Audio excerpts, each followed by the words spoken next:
Hello నందు ఆ,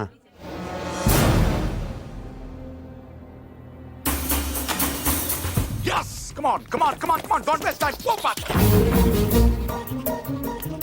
అరే నువ్వు ఇటు సైడ్ ఓకే సార్ రవి ఇద్దరిని ఇటు పెట్టి పంపించు అలాగే sir cover this areas Ravi sir అలాగే ఫస్ట్ ఫ్లోర్కి వెళ్ళి అక్కడ తెచ్చుకో and cover the back yard okay sir sorry Murthy garu sorry for the inconvenience ఏంటి దొరికాడా లేదు సార్. వెనక్కి ఎత్తకండి బై మూర్తి గారు మీ ఇంట్లో ఉన్నాడు కుర్రోడు వాడు మీ మనోడు కాదు వాడి పేరు Nandu he's a professional killer opposition leader Shiva Reddy murder కేసులో వాడి కోసం వెతుకుతున్నాను ఎస్ఐని టీవీ దగ్గర రమ్మని చెప్పు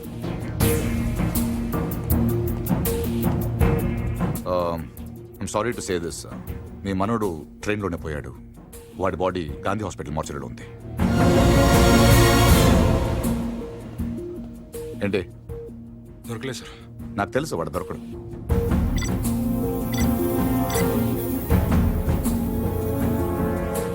Come on, let's go.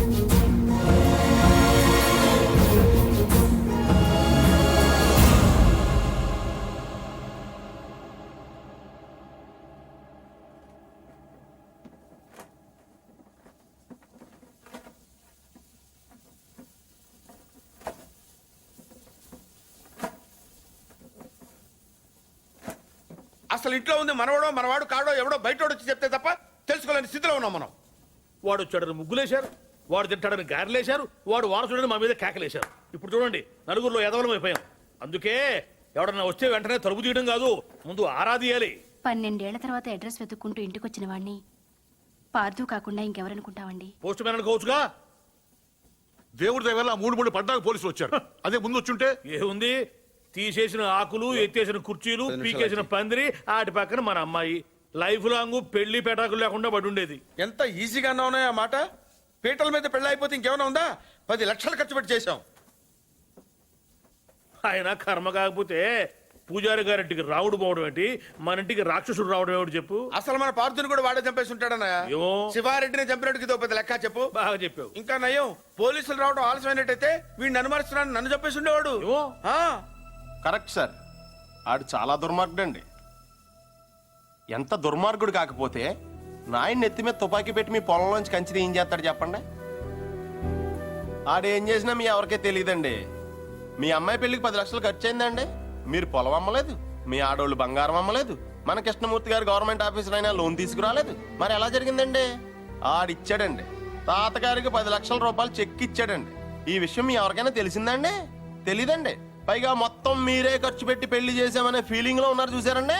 అందుకనండి ఆయన దుర్మార్గుడు అనేది. ఎప్పుడు చీకట్లో ఉండే పూజారి గారి ఇంటికి కరెంట్ వచ్చింది, వాళ్ళ అమ్మాయికి ఆపరేషన్ అయ్యి ఇంటికి వచ్చింది, అసలు వాళ్ళ ఇంటికే ఓ కళ వచ్చింది. వీటన్నిటికీ డబ్బులు ఎవడిచ్చాడండి? మళ్ళీ ఈడే 3 లక్షలు ఇచ్చాడు. నేనే సాక్ష్యం. ఎవరికైనా తెలిసిందండి? పాపం పూజారి గారికి ఏమో చీకట్లో కనపడక ఈయన చూసి రావడం అనుకుంటున్నారు. మీకు తెలిసినట్టు రాక్షసుడు అని తెలియదు కదండి. ఇంక మీరేం భయపడక్కలేదు సార్. తప్పు బయటపడిపోయింది కదా, ఈ పాటికి పారిపోయి ఉంటాడు.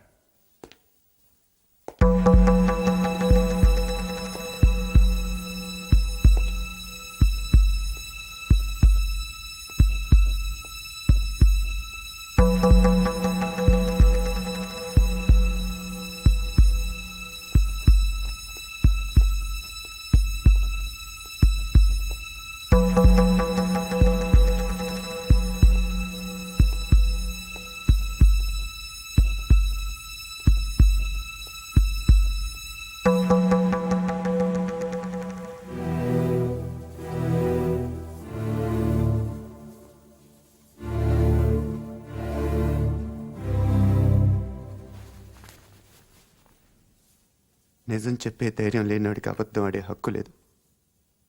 నాకు ధైర్యం ఉంది. అందుకే పార్థు లేడని నిజం చెప్పడానికి ఇక్కడికి వచ్చాను. కానీ ఆవిని చూశాక పార్థు రాలేడని చెప్పాలనుకున్నాను.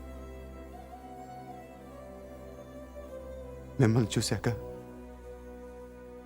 ఆ మాట కూడా చెప్పలేకపోయాను. అబద్ధం ఆడాను. అబద్ధం మాత్రమే ఆడాను. మోసం చేయలేదు. రెంట్కి పెద్ద తేడా ఏంటో. నిజం చెప్పకపోవటం అబద్ధం, అబద్ధాన్ని నిజం చేయాలనుకుంటాం మోసం. నేను పార్తు అని అబద్ధం చెప్పాను. నేనే పార్తు అవ్వాలని మోసం చేయలేదు. అందుకే ఎవరు అనుమానించినా భరించాను, ఎవరు అవమానించినా సహించాను, ఎవరు ప్రేమించినా తలంచాను. పోలీసులకు దొరకకుండా తప్పించుకున్నా వెనక్కి తిరిగి రావడానికి కారణం ఒకటే ఈ ఇంట్లో నేను సమాధానం చెప్పాల్సిన మనుషులు ఇద్దరున్నారు. ఒకళ్ళు మీరు, ఇంకొకళ్ళు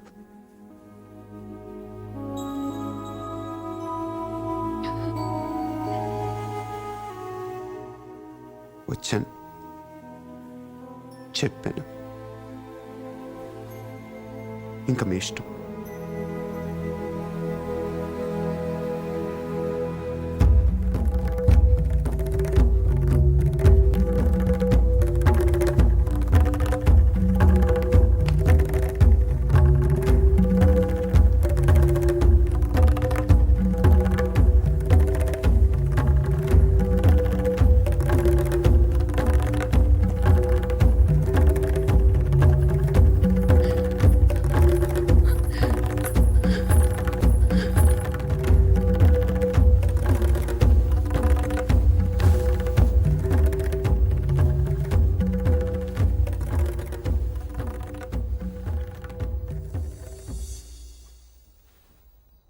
కింద వాళ్ళందరూ నిన్ను రకరకాల ప్రశ్నలు అడిగారు. ఎందుకు నువ్వు పార్థు అని అబద్ధం చెప్పావు, ఎందుకు అలా చేశావు, ఎందుకు ఇలా చేశావని. నేను ఒకే ఒక్క ప్రశ్న అడుగుతున్నాను, సమాధానం చెప్తావా?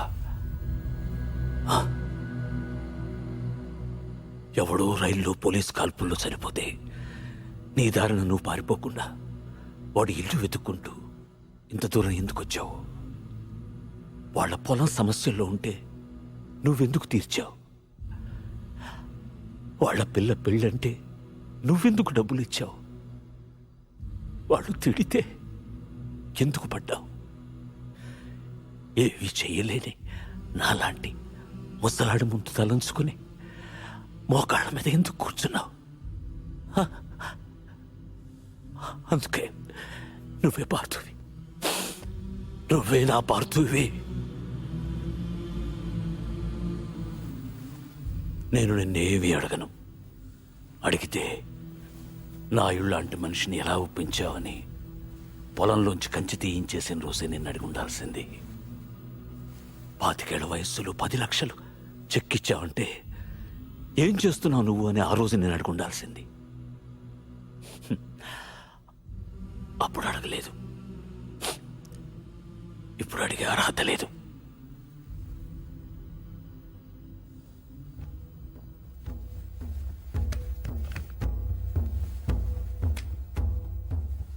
ఇది నా కొడుక్కు నేను కొనిచ్చాను. అప్పుడు వాడి ప్రాణాలు తీసింది, ఇప్పుడు నీ ప్రాణాలు కాపాడుతుంది. నువ్వు నేరం చేసావని వాడెవడో అన్నాడు, ఇప్పుడు యుద్ధం చేయమని నేను చెప్తున్నాను.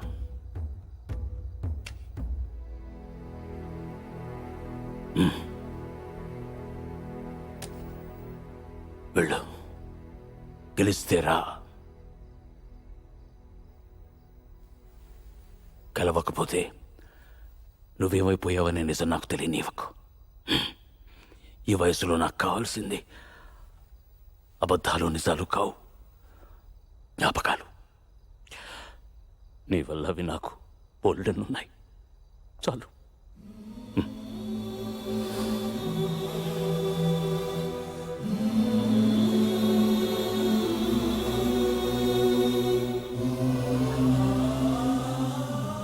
జాగ్రత్త.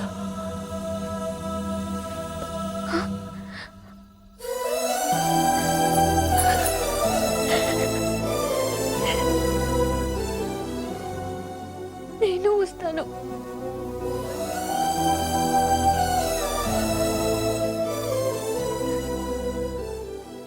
నేనే వస్తాను.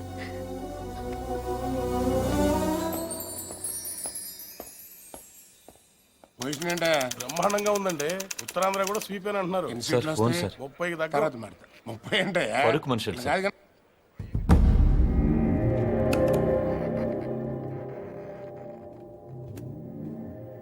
ఎవరు? నీకు తెలుసు ఎందుకు ఫోన్ చేసావు? శివారెడ్డిని ఎవరు చంపారు? నాకు తెలీదు. నీకు తెలుసు నిజంగా నాకు తెలీదు. సార్ మీకు పార్సల్. ఎవరమ్మన్నారు నిన్ను? నేనే పంపాను. ఏంటి? నువ్వు శివారెడ్డిని చంపమని ఆ రోజు నాతో ఫోన్లో మాట్లాడింది రికార్డ్ చేశాను. అదే ఆ క్యాసెట్. నువ్వు నిజం చెప్పకపోతే ఒరిజినల్ క్యాసెట్ సిబిఐకి ఇస్తాను. ఎంత కావాలి? ఏం కావాలని అడుగు బాజిరెడ్డి. ఆ రోజు నాతో మాట్లాడాక ఇంకెవరితోనో మాట్లాడు. వాళ్ళెవరు? ఏం మాట్లాడు? సైలెంట్గా ఉండటానికి ఇది లైబ్రరీ కాదు బాజిరెడ్డి. మాట్లాడు. ఆఖరి సార్ అడుగుతున్నాను బాజిరెడ్డి. అప్పటికి చెప్పకపోతే నువ్వు నన్ను చూడాల్సి వస్తుంది. నీకు తెలుసు నన్ను చూశాక ఇంకేం చూడటానికి నువ్వు ఉండవు. చూస్తావా? చెప్తావా? చెప్తాను. ఆ రోజు నువ్వు ఫోన్ చేసిన తర్వాత నాకు ఇంకో ఫోన్ వచ్చింది. ఆ ఫోన్ చేసింది నీ ఫ్రెండ్ మళ్ళీ. మా వాడిని ఎంత అడిగాడు? 1.5 75 ఇవ్వండి, నేను చేసి పెడతాను. 1 మినిట్ ఉండు. మరీ 75 కాదు కానీ 2 కోట్లు ఇస్తా తీసుకో. కానీ మిస్ అవ్వకూడదు, వేసేయాలి. ఆఫర్ నచ్చితే ఆదివారం గెస్ట్ హౌస్ వచ్చగలరు. సరే.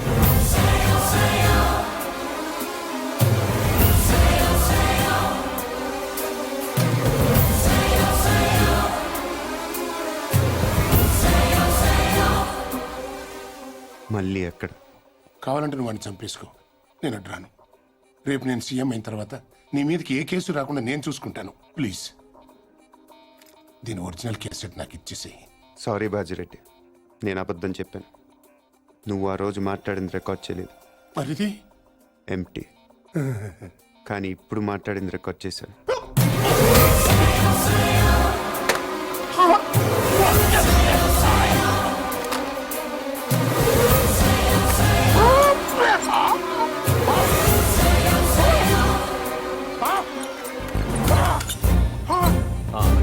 ఏంటి ఎంతసేపు?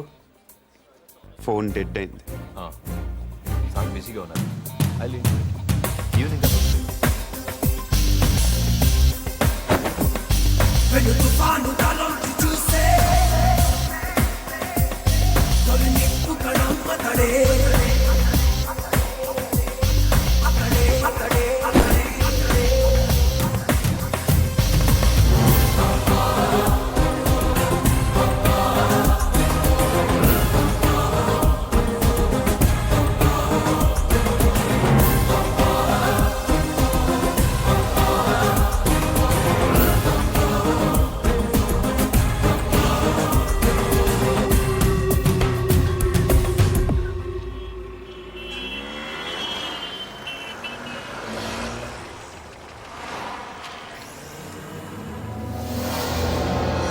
There he is. Come on, get the car.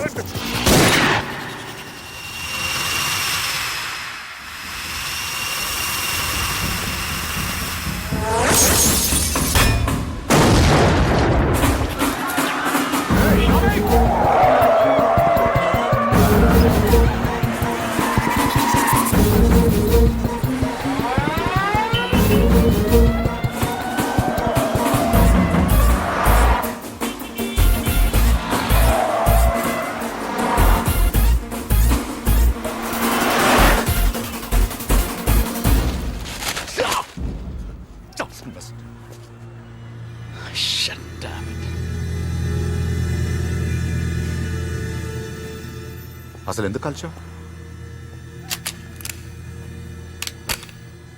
ఎంత తీసుకున్నావు? How much?